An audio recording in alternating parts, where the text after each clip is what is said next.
The U.S. Navy installed the world's first Unmanned Air Warfare Center UAWC on USS George H.W. Bush.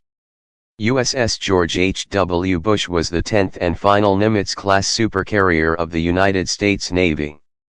George H.W. Bush measures 1,092 feet and displaces over 100,000 tons, making her one of the world's largest warships.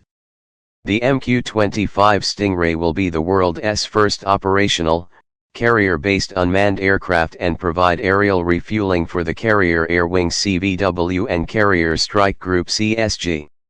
The air vehicle pilots AVPs will control future MQ-25 Stingray in airborne operations.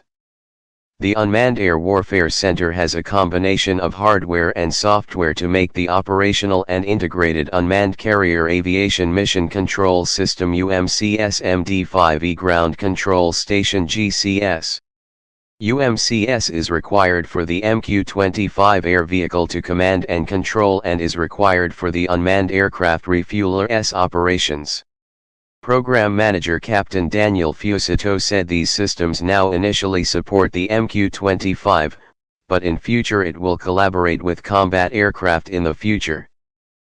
PMA-268's UMCS team worked with multiple program offices, systems commands, and shipyards to integrate the UAWC into existing networks and the carrier architecture. The PMA-268, Boeing and Lockheed Martin, to integrate the MQ-25 into carrier operations, including deckhanding, taxiing, and launch and recovery.